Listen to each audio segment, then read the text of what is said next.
Súper. ¿Cómo están? ¿Listos? ¿Listos para recibir la palabra? ¿Qué le parece si oramos? Cierra sus ojos ahí donde está. Padre, gracias por este tiempo. Que tu Espíritu Santo hable en nosotros, Señor. Te pido, Dios, tu Espíritu hable en nuestras vidas.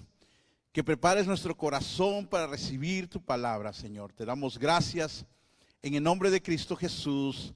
Amén y amén. Bueno, las últimas semanas hemos comenzado una serie basada en el libro de Apocalipsis. ¿Cuántos han estado acá? Han sido medio fuerte, ¿verdad? Como que Jesús le está escribiendo cartas a estas iglesias que pertenecen a estas ciudades. Pero increíblemente son cartas fuertes. Y siempre me pongo a pensar yo, si Jesús tuviera que escribirme una carta, ¿qué me diría? ¿No?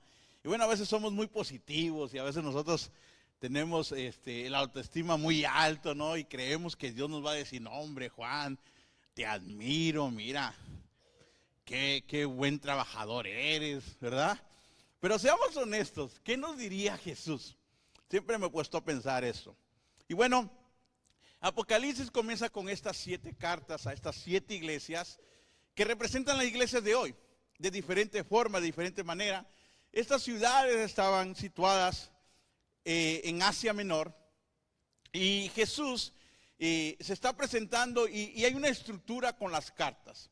Siempre Jesús se presenta de cierta manera que esa iglesia pueda abrazarlo, entenderlo, dependiendo de lo que estén viviendo en esa ciudad. Lo segundo es que Jesús lo celebra, siempre comienza diciéndole lo bueno que han hecho, lo que él aplaude de ellos, pero también en algunas iglesias les dice lo mal que han hecho, en qué se han equivocado, en qué han fallado.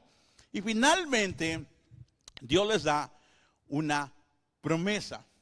Y lo más importante al mirar estas cartas, nosotros como creyentes, como cristianos, lo más importante, queridos hermanos, es mirar las promesas de Dios y aferrarnos a ellas.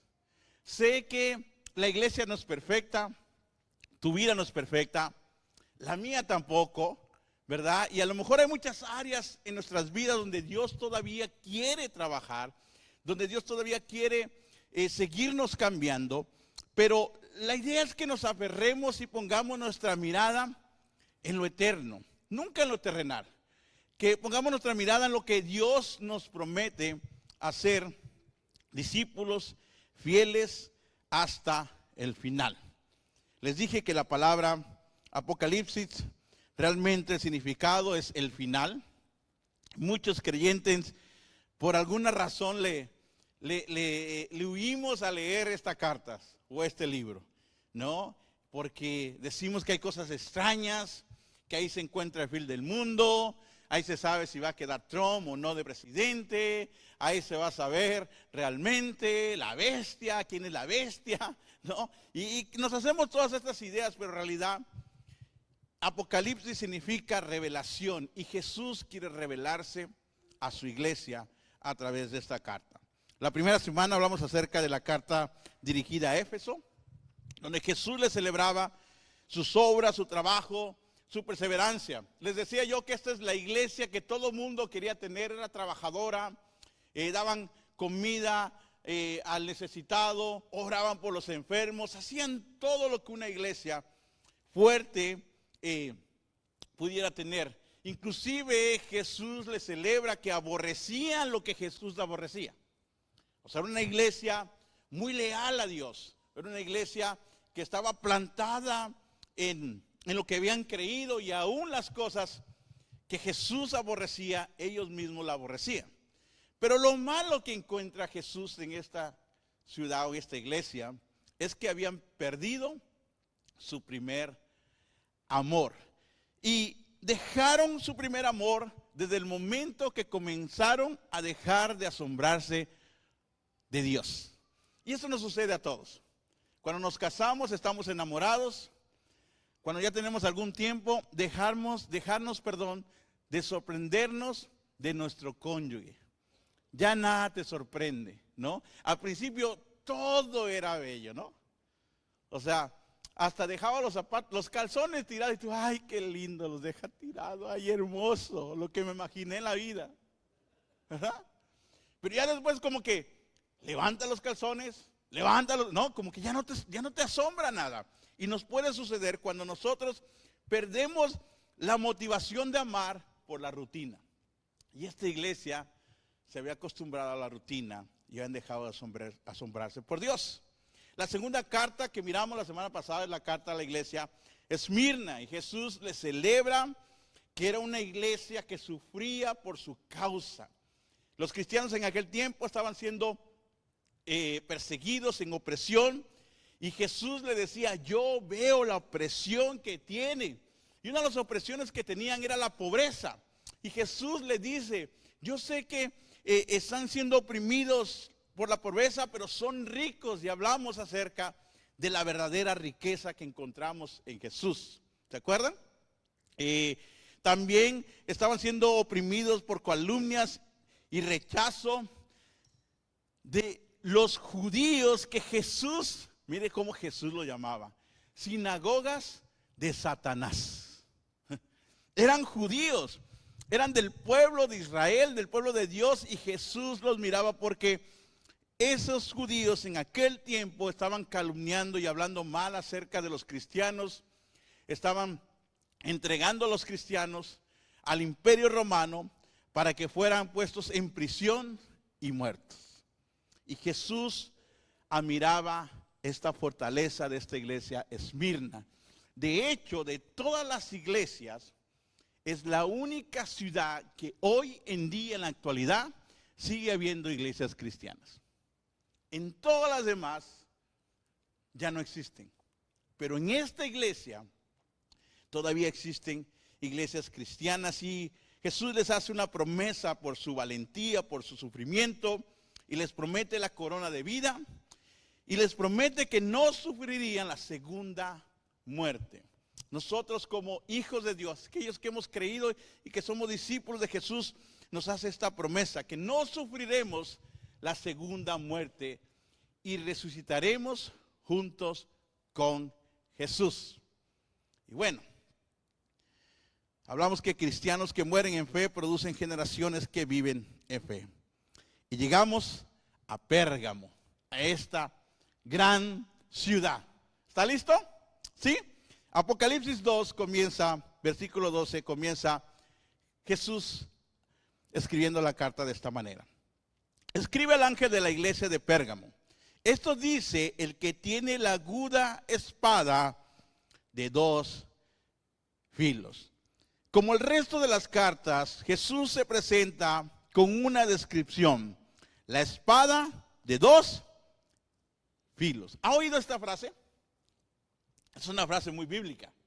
Es una frase griega muy enfática, que hace un énfasis muy importante. Y vamos a mirar qué significa la espada de doble filo. Y vamos a irnos a Hebreos 4, capítulo 12, y dice así: sin duda, la palabra de Dios es viva y eficaz, más cortante que cualquier espada de dos filos. Aquí está. Dice, penetra hasta lo más profundo del alma y del espíritu, hasta la médula de los huesos, y juzga los pensamientos y las intenciones del corazón. Ninguna cosa creada escapa a la vista de Dios. Oiga esto. Nada que Dios haya creado escapa de su vista. Dice, todo está al descubierto, expuestos a los ojos de aquel a quien hemos de rendir cuentas. ¿Cuántos saben que todos vamos a rendir cuentas? A nadie nos gusta rendir cuentas, ¿verdad? Pero todos en algún momento vamos a tener que rendir cuentas. Y la palabra de Dios dice en Hebreos 4 que es con una espada de doble filo. Y era una espada que usaban los guerreros porque al penetrar hacía daño y al sacarla hacía daño. Y Jesús describe la palabra de Dios como una espada de doble filo. Una espada que lucha con la maldad humana. La palabra de Dios es la que lucha con la maldad que muchos de nosotros a veces tenemos. Porque dice que entra lo más profundo del alma. La maldad que muchas veces existe en el ser humano, en el alma. La maldad que existe en el espíritu. Dice que entra hasta los huesos. Dice que juzga la maldad de los pensamientos y la maldad de las intenciones de nuestro corazón. La Biblia dice que el corazón es la cosa más mala que existe, porque ahí están todas las maldades. De hecho, Jesús dijo que lo malo no es lo que entra, sino lo que sale de nuestra boca, de nuestra alma, de nuestros pensamientos. Y la espada de doble filo, la palabra de Dios, es la que lucha con esta maldad. Expone nuestros pensamientos e intenciones para ayudarnos a acercarnos a Dios. La palabra de Dios es viva y eficaz y es la única que puede cambiar y transformar la vida de un ser humano. Es la única que tiene la capacidad y la fuerza para transformar nuestra vida. Por eso es tan poderosa. Y muchas veces nosotros buscamos otro tipo de escapes, buscamos otras maneras de sentirnos confortables, de sentirnos bien. Pero la Biblia nos recalca y nos dice, lo único que puede hacerte sentir paz, lo único que puede hacerte cambiar la maldad, lo único que puede transformar la vida es la palabra viva y eficaz, la palabra de Dios. Amén y amén. Me encanta porque no te cambia la religión, te cambia la palabra de Dios. Es la única que tiene esta capacidad. Y Jesús se presenta a Pérgamo como que era el único que podía hacer algo por esta ciudad. Quiere decir que Pérgamo tal vez tenía un menú de opciones. Muchas cosas que podían apoyarse, muchas cosas que podían a lo mejor ellos ir para buscar sanidad, para buscar paz en el alma, para sentirse bien. Hay gente que hace muchas cosas para sentirse bien, pero oiga, la palabra de Dios es la única que te puede dar ese tipo de paz y ese tipo de tranquilidad. Amén. Continuamos a Apocalipsis 2, versículo 13. Y mire cómo le dice a Pérgamo: sé dónde vives. Jesús le dice, sé dónde vives. Mire lo que dice: allí donde Satanás tiene su trono. A veces hay personas que vivimos con el enemigo, ¿verdad? Donde Satanás tiene su trono. Y Jesús le dice, sé dónde vives, sé dónde estás. Dice, donde Satanás tiene su trono. Sin embargo, le está realmente recalcando lo bueno de Pérgamo. Dice, sin embargo, sigue siendo fiel a mi nombre. Vives en un lugar oscuro, pero sin embargo eres fiel a mi nombre. No renegaste tu fe en mí, ni siquiera en los días en que Antipas, mi testigo fiel, sufrió muerte con esa ciudad donde vive, ¿quién? Satanás. Pérgamo para Jesús era una ciudad que consideraba donde estaba el trono del diablo y era la ciudad del diablo. Si yo le pregunto a usted hoy, ¿dónde sería la ciudad de Satanás hoy en día? Muchos van a decir, pastor, Las Vegas es la ciudad del pecado. Así que cuando usted va a Las Vegas, adivine a quién va a ver. No se crea, no se crea. Va a decir, no, pastor, ¿qué pasó? Yo tengo unas vacacioncitas a Las Vegas. ¿Por qué se dice que Las Vegas es la ciudad del pecado? Porque hay infinidad de opciones para la maldad, ¿sí o no? Para caer en la maldad.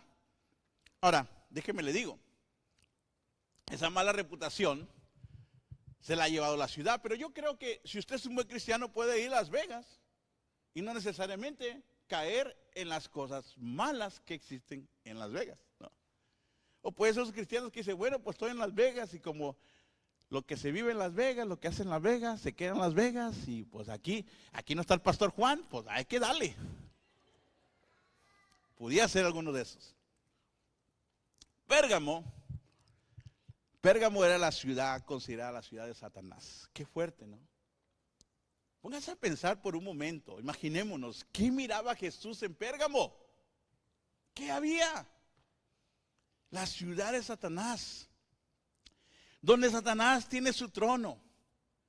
Pérgamo era capital de la provincia romana y en Pérgamo sobresalía sus imponentes edificios. Uno de esos edificios era su biblioteca, que miramos en el video. Dice que ahí existían más de 200,000 rollos de pergamino. Antes no había libros, había pergaminos, ¿verdad? El rollo. Y existían más de 200,000. Era una de las bibliotecas más grandes del Asia Menor.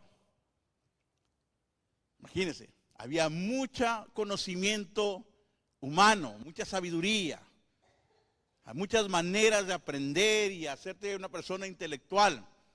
Pero Jesús lo llamaba ciudad de Satanás. De hecho, Pérgamo, de ahí viene la palabra de los pergaminos, y de ahí se perfeccionó el proceso de preparar y producir libros. Ahí fue donde se comenzaron a producir libros con hojas. Ahora le cuento algo, al principio no eran hojas, usaban la piel de cabras y de ovejas para hacer los libros. Tenía otro imponente edificio, y era el templo donde estaba el altar de Zeus. ¿Ha oído usted acerca del dios Zeus? El dios de los relámpagos, del fuego, ¿no? El dios de... Ahorita estuviéramos pidiéndole al dios Zeus, por favor que no llueva, dios Zeus, ¿no? Imagínense. Y dice que su templo era tan grande, en una superficie aproximadamente de 36 a 34 metros. Era un lugar grandísimo, ese templo. Y yo creo que a lo mejor por eso Jesús lo llamaba donde Satanás tenía su trono. Ahora, esta ciudad de Pérgamo era una ciudad llena de libros, de sabiduría. Pero ¿sabe también de qué estaba lleno? De dioses, de templos. Ahí había para lo que usted quisiera. Casi como Las Vegas, ¿no? En Las Vegas hay mucho, vas a comer a los buffets, hay una gran opción, lo que quieras, ¿no? Pérgamo era una ciudad llena de libros y llena de templos paganos. No templos a Dios, templos paganos. Le doy una idea. Zeus era considerado el rey de los dioses. Imagínense cómo no Jesús le causaba ira este bendito Zeus. Porque él se hacía llamar el padre de los dioses. O sea, se estaba poniendo al nivel del rey de reyes y señor de señores. Y este rey Zeus era considerado el dios del cielo y del trueno, pero también se le llamaba el padre de los dioses. También ahí había templos que edificados para el imperio romano. Ahí se iba y se adoraba al César, porque el César mismo se proclamaba como el salvador del mundo. Ahí también existía el templo de Asclepio o Esculapio, que es el dios de la medicina. Y dice que en ese templo era un templo donde llegaba la gente y hacía sus rituales, comían de la comida que se le entregaba a los dioses, comían de la misma comida, y en ese templo, sobre todo, era un lugar oscuro, lleno de serpientes, y que tú entrabas ahí y te metían con algo así como en un trance, ¿verdad? No sé qué había ahí, no sé de cuál fumaban ahí, pero te metía como un trance y eso te sanaba. De hecho, hoy en día, el símbolo de la medicina es acerca de este dios Asclepio, porque el dios este tenía una barra, así un palo con una serpiente enrollada. No nada más eso, también ahí estaba la diosa Demeter, diosa de la fertilidad. No podías tener hijos, ves a ver a Demeter. que de metiche no tiene nada, pero de seguro te embarazas, ¿verdad? Me encanta, ¿no? Porque cuando hay familias así jóvenes que no se pueden embarazar, no empiezan a decir, no, mira, es que cuando tengas relaciones hay que hacerlo, ponte así, ponte acá para que quedes embarazadas. Es Dios, queridos hermanos y amigos, el único que tiene la capacidad de hacer que una mujer pueda ser fértil. Pero me encanta porque nosotros los hispanos tenemos muchas ideas, ¿verdad? ¿No? Amárrate el hilito en el dedo gordo cuando tengas relaciones. Y ahí está el hombre amarrándose el hilo con el dedo gordo, ¿no? Apretado, trae el dedo morado.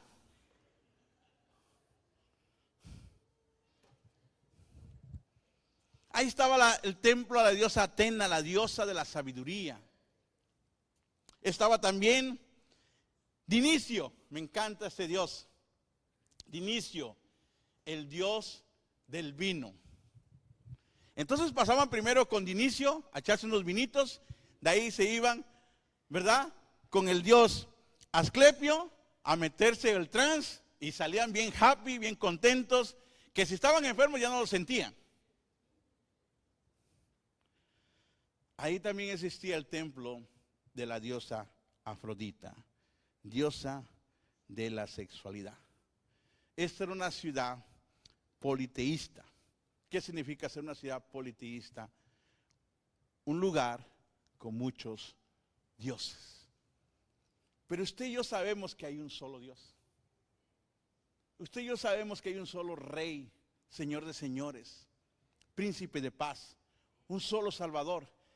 Pero en esta ciudad había para lo que quisieras. Si te preguntara yo, ¿dónde estará la ciudad de Satanás hoy? Tal vez Vegas, ¿no? Tal vez, pastor, una religión. Esa religión es de Satanás.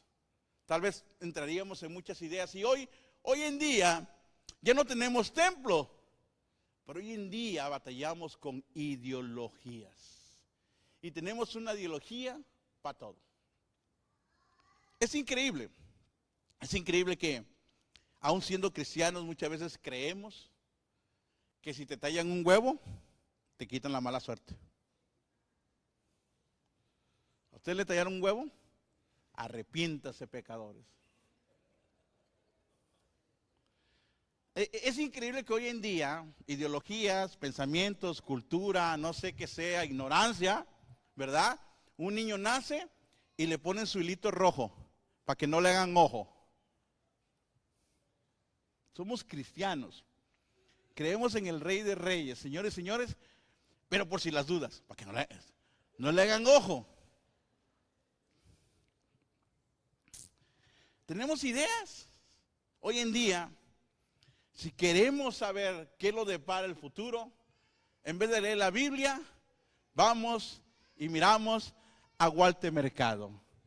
Es igual, Dios es amor, Walter dice amor puro, amor. Ideologías, cristianos teniendo un menú grande. ¿Cómo lo consideraba esto Jesús?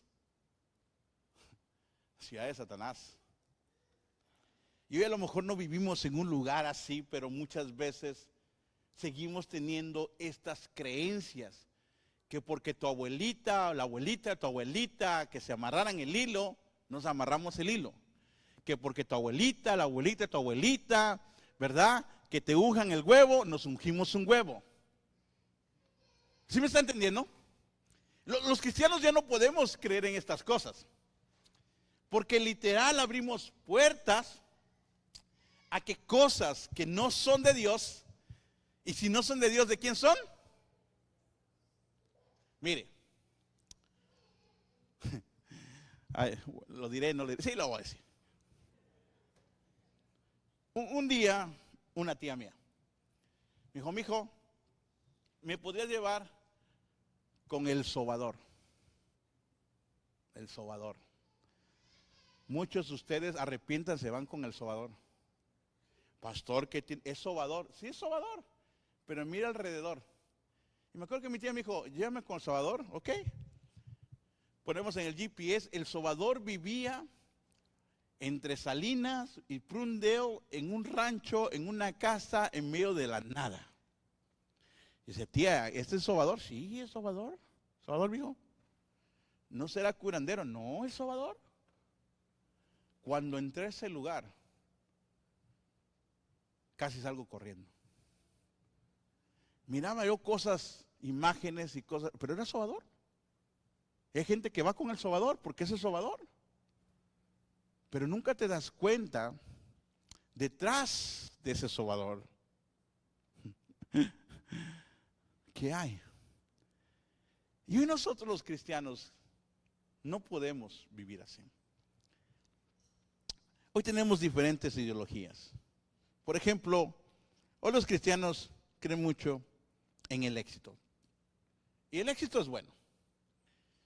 Y todos queremos y andamos en busca del éxito, del dinero, ¿verdad?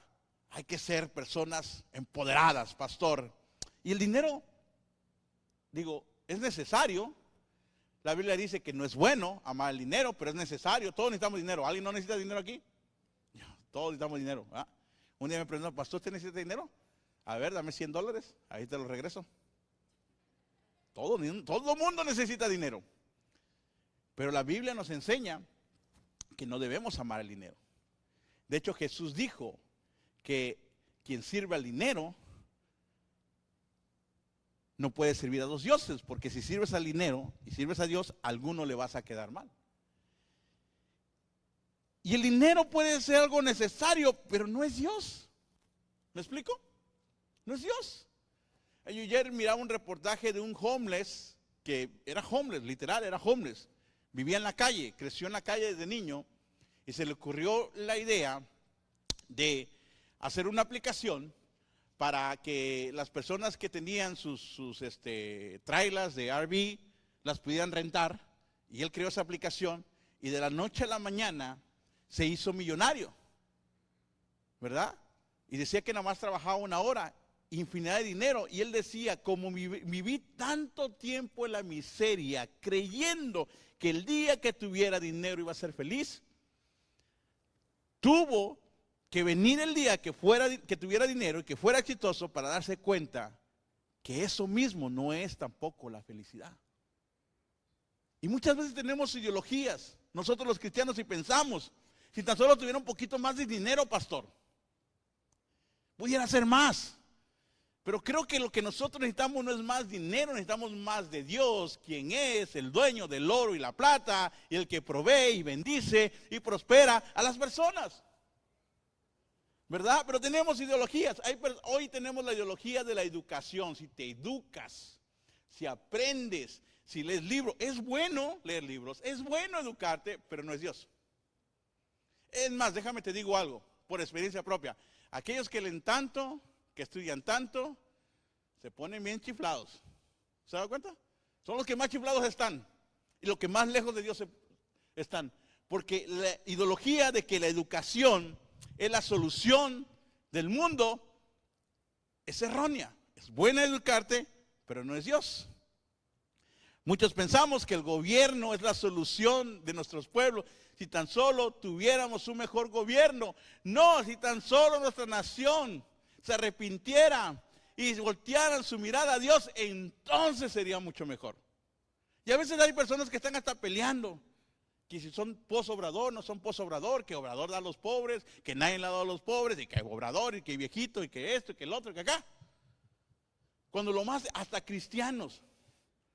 Yo me acuerdo cuando Obrador estaba, el presidente de México, corriendo para presidente, yo fui a Veracruz, donde soy, y tengo un primo que está muy metido en la política y andaba queriendo meterse al cristianismo. Así, quiero probar a ver qué. Acá en la política no me da muy bien, a ver si con los cristianos me va mejor. Bueno, mi primo, buena onda, estaba en su casa y me dice, primo, qué bueno que viniste, te invito. Va a haber una reunión en el hotel tal y tal. Va a estar llena de pastores. Todos los pastores del estado de Veracruz van a estar ahí. Porque va a venir el próximo presidente.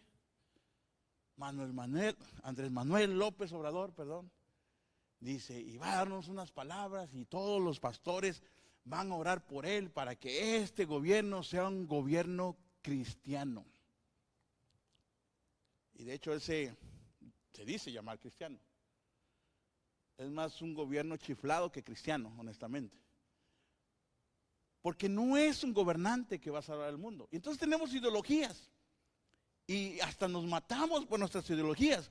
Hoy en día hay ideologías, he escuchado ideologías de jóvenes que dicen, no, es que es necesario tener un escape. Y pues el que fuma mota siempre dice, la mota no tiene nada de malo. Es hierba, Dios la creó, es natural, ¿verdad? Pero buscan un escape. Cuando el escape debería ser Jesús, y creemos que las sustancias y los excesos, o sea, el dios Dionisio, el dios Roma, el gobierno, la diosa Atenea, la de la sabiduría. Queremos sabiduría humana, pero no sabiduría de Dios. Perdón, conocimiento humano, pero no sabiduría de Dios. El rey Zeus, el dios del éxito. Afrodita, creemos que tener sexo, libertad sexual, hoy en día, pues sí, hay que probar. Hay personas que te dicen, primero hay que probar antes de casarse, porque si no, ¿cómo? Ideologías, remedios que usamos. La medicina es buena, pero usamos remedios que porque te dijo aquel que si te pones acá y te pones esto y que si te pones acá. Hoy en día a mí me da miedo decirle a alguien que me duele un lugarcito. Ay, me duele aquí, porque enseguida, no, pastor, mire, debería amarrarse un hilito acá, debería agarrar esto, te empiezan a decir menjurjes y dices, ¿qué es eso? ¿Brujería o qué? Parece. Hay ideas erróneas alejadas de la verdad de Dios, y es ahí donde Jesús le llama, que donde Satanás tiene, ¿qué? Su trono. Queridos amigos, Jesucristo no es ideología humana, es la verdad de Dios. Vamos a irnos a Apocalipsis 2, verso 14, y seguimos con esta carta tan interesante. Y mire lo que le dice Jesús, continúa diciendo a Pérgamo, Apocalipsis 2, versículo 14, dice así: sin embargo, tengo unas cuantas palabras. ¿Hay alguien ahí? Cámbiamelo para que mis hermanos vean que Apocalipsis 2, versículo 14. Thank you. Vamos. Sin embargo, tengo unas cuantas cosas en tu contra. Ya le había dicho lo bueno. Vives en la ciudad de Satanás, donde está el templo de Satanás, y aún así no has negado mi nombre. Pero dice, pero tengo unas cuantas cosas en tu contra. Toleras ahí los que aferran la doctrina de Balán, el que enseñó a Balac a poner tropiezos a los israelitas, y incitándolos a comer alimentos sacrificados a los ídolos y a cometer inmoralidades sexuales. Toleras también a los que sostienen la doctrina de los nicolaitas. Jesús le dice que toleran entre ustedes a quienes enseñan cosas diferentes a lo que está en su palabra. Y cuando uno tolera a gente es porque no te quieres meter en problemas. Sabes que está haciendo mal, pero dices, está bien. No tiene nada de malo. Que se unja el huevo. ¿Qué tiene de malo el huevo? Nada más que no se le vaya a reventar, si no, imagínese. ¿Verdad? El problema de la iglesia es que cuando una verdad de la Biblia les incomoda, escogemos otra ideología. Y hay verdades de la Biblia que incomodan, sí. Pero debemos de aceptarlas, aunque sea algo incómodo para nosotros. Hay cristianos que quieren lo mejor de los dos mundos.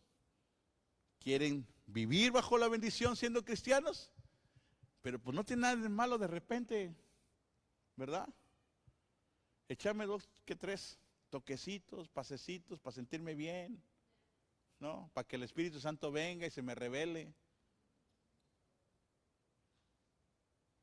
Y hoy en día hay personas que no entienden y viven, quieren lo mejor de los dos mundos. Y toleran a personas que ponen una ideología humana al mismo nivel de una verdad bíblica. ¿Qué era la doctrina de Balaam? Esta ideología se había logrado introducir a la iglesia. la doctrina de Balán. Balán, ¿qué era? Era un profeta chafa, básicamente. Un profeta chafa contratado por Balac para maldecir a Israel. 3 veces fue a maldecir a Israel y no pudo. 3 veces quiso maldecirlo y Dios le dijo, los voy a bendecir. No pudo maldecir a Israel. Y entonces, como Balac, que era el rey de los, ¿se acuerdan? Los madianitas. Los moabitas, perdón. ¿Se acuerdan de las mujeres moabitas que hablamos en Ruth? Balac le había prometido a Balán que si maldecía al pueblo de Israel, le iba a dar una gran fortuna. Pero como no pudo maldecirlo, entonces tuvo otra opción, aconsejar a Balac que hiciera otras cosas. Y mire lo que hicieron. Números 25, versículo 1 dice, mientras los israelitas acampaban en Sitín, comenzaron a entregarse a la inmoralidad sexual con las mujeres moabitas. Los jóvenes israelitas estaban en medio del desierto. Y estaban en medio del desierto, cansados tal vez, y dice que miraron a unas muchachas, pues no se miraban tan mal. El problema es que eran moabitas, enemigas de Dios. Y miren lo que hicieron, las cuales los invitaban a participar en los sacrificios a sus dioses. No solamente se metieron con ellos, sino ya metidos con ellas, ellos le decían, hay que adorar a este Dios. Y iban y lo hacían. Los israelitas comían de esos sacrificios y se postraban ante esos dioses. Esto los llevó a unirse al culto del Baal peor. Dejaron al Dios eterno por el Baal peor. Por tanto, la ira del Señor se encendió contra ellos. Mire este profeta. Como no podía maldecir al pueblo de Israel, aconsejó otra opción. Agarra a los cansados, llévale ahí unas en minifaldas que se les paseen. Agárrate unas jovencitas ahí. Y entonces estas mujeres comenzaron a corrompir al pueblo de Dios. Y estos jóvenes israelitas comenzaron no solamente a tener relaciones sexuales con estas mujeres, sino se unieron al culto de otro Dios llamado Baal, peor. Hay muchas veces que el enemigo usa estrategias en nuestras vidas cuando más cómodos nos sentimos o cuando más descuidados estamos. Y a veces nosotros decimos, pues no tiene nada de malo. A veces tú ya eres cristiano y te llega la suegra o te llega la mamá a ver a tu niño recién nacido. Y te dice que le pongas esto, que le pongas el otro, que para el mal del ojo. Pero muchas veces tú, como la iglesia, toleras cosas en tu vida, pues para que no te vayan a decir religiosa. Y entonces ya miras al niño o al bebé con todas estas cosas que no sabes tú de dónde vinieron. Pero muchas de esas cosas no tienen que ver nada con Dios. La otra doctrina que ellos permitieron fue la doctrina de los nicolaitas. Los nicolaitas hacen o pensaban o creían que lo que hacían con su cuerpo no afectaba el alma. Ellos tenían cuerpos paganos y alma cristiana. De lunes a viernes hacían con su cuerpo lo que quisieran y el domingo ya se arrepentían y ya eran cristianos. Y esta era una doctrina muy fuerte que existía en aquellos tiempos y Jesús los reprende, no por ser parte de ellos, sino simplemente porque los toleraban. Y muchos, cuando comienzas a tolerar cosas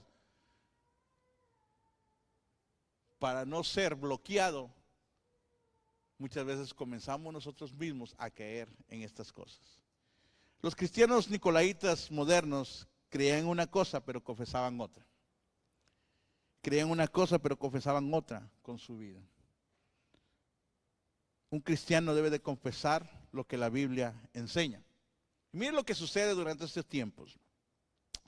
Durante este tiempo el emperador Constantino dio un edicto, el edicto Milán, donde adoptó este emperador romano, adoptó el cristianismo y lo hizo la religión del imperio romano. El cristianismo se fusionó con el imperio romano. Dijo, tenemos muchas religiones, tenemos muchos dioses, vamos a hacer una. Y entonces lo que hizo fue que comenzaron a agarrar sacerdotes paganos, los que hacían todos esos trances, los que hacían estas comidas, entregaban a estos dioses, a Zeus, a Afrodita, a todos estos sacerdotes paganos, los convirtieron en sacerdotes cristianos. Los templos se van a quedar, nada más ahora van a ser cristianos. Ahora vamos a seguir las enseñanzas de Cristo. Y en este tiempo, los templos paganos se convirtieron en iglesias cristianas. Y el cristianismo se mezcló con el paganismo, perdiendo identidad y perdiendo valor. Cuando tus valores, tus creencias, lo que has creído, la palabra de Dios, la verdad, la mezclas con cosas que no son de Dios, comienzan a perder valor e identidad. Y Jesús reprendía a esta iglesia por eso. Comenzaron a perder ese valor, comenzaron a perder esta entidad. Sí, ya no perseguían a cristianos, pero ahora los templos paganos se habían convertido en templos cristianos. Ahora yo sé lo que muchos van a decir, pastor, me es difícil vivir la Biblia. Me es difícil seguir la Biblia. Y creo que muchas veces nosotros no entendemos el concepto verdadero bíblico de Dios. La Biblia lo que hace es que te muestra el fracaso humano. Y cuando tú lees la Biblia y miras el fracaso humano, te muestra el fracaso humano no con el deseo de hacerte sentir mal, incapaz o que nunca vas a cambiar. Te muestra el fracaso humano, pero te apunta al ideal divino. Siempre hay una mejor manera de hacer las cosas. Y siempre las cosas serán mejor con Dios que sin Dios. Siempre será mucho mejor enfrentar la vida con Dios que sin Dios. Siempre será mucho mejor enfrentar problemas en el matrimonio, con los hijos, en Dios que sin Dios. Pero para eso nosotros tenemos que ser firmes en lo que hemos creído. Para eso nosotros tenemos que ser firmes y no permitir que lo de Dios se mezcle con lo del mundo, con lo pagano, con las cosas que no son de Dios. Cuenta la historia de que había una familia cristiana y tenían un hijo ya adulto que se había ido a la universidad. Y el hijo regresaba a su casa con la novia. Y la mamá, como venían de visita, la mamá preparó 2 cuartos. Y entonces llegó el hijo con la novia y prepararon 2 cuartos. Uno para ella y uno para él. Después la mamá se dio cuenta de que un cuarto no lo usaron. Nada más usaron un cuarto, que uno estaba intacto. Entonces la siguiente vez, en vez de hablar con el hijo, la siguiente vez que vino de visita la novia nuevamente, la mamá decidió ceder y entonces le preparó un cuarto para los dos. Y esa familia cristiana comenzaron a ceder cosas de las cuales no eran sus valores y no eran lo que habían creído. Yo sé que hoy en día es muy difícil vivir a la manera de Dios. Pero la realidad es que la Biblia es la verdad de Dios. No hay otra manera. Tiene los principios de Dios, revela a Jesucristo como la única verdad en el cielo y la tierra. La Biblia es un conjunto de una historia que apunta a un Redentor y a un Salvador. Lo que los israelitas no pudieron hacer a través de la ley, lo vino a hacer Jesucristo a través de su muerte y crucificación por nosotros. Seguimos en Apocalipsis 2:16, dice, por lo tanto, arrepiéntese. Jesús le dice, arrepiéntese, de otra manera iré pronto a ti para pelear contra ellos con la espada de mi boca. Dice, el que tenga oídos, que oiga lo que el Espíritu dice a las iglesias. Al que salga vencedor le daré del maná escondido y le daré también una piedrecita blanca en el que está escrito su nombre nuevo, que solo conoce quien la recibe. ¿Qué es el maná escondido? Ellos comían de las cosas sacrificadas para los ídolos. Comían de los dioses que prometen, pero no cumplen. Querida iglesia, nosotros tenemos un Dios que no solamente promete, pero cumple. Y a través de Él y su muerte es que nosotros encontramos salvación. Jesús es el maná escondido. Muchas veces andamos en busca de escape, de cosas que nos llenen, y andamos en busca de otras cosas. Jesús es el verdadero maná. Juan 6:31-32 dice que Dios proveyó maná a los israelitas, pero el maná verdadero fue entregado por el mismo Dios al hombre. Él está escondido, pero se revelará a ti de una forma especial para que puedas tener una relación profunda con Dios. No hay iglesias perfectas, pero hay un Dios perfecto. Y si permites que Dios obre en tu vida y cambie tu vida, a toda cosa vamos a poderle hacerle frente, porque es Dios quien nos da la fortaleza. Y por último, la última promesa es una piedrecita blanca. Dice que esta piedra blanca se daba como evidencia de absolución a personas que habían llevado a corte. Si era blanca, no eras culpable. Si la piedrita era negra, se envolvía en señal de condenación. Y dice que recibiremos cada uno de nosotros, quienes perseveran, la promesa. No solamente es el maná de vida, que es Jesús, sino una piedra blanca que va a llevar un nombre nuevo. Esa es la promesa que Dios hace para aquellos que permanecemos fiel hasta el último momento. Así que quiero que te pongas de pie donde estás. Y sé que muchos de estos mensajes pueden sonar como Dios nos está condenando.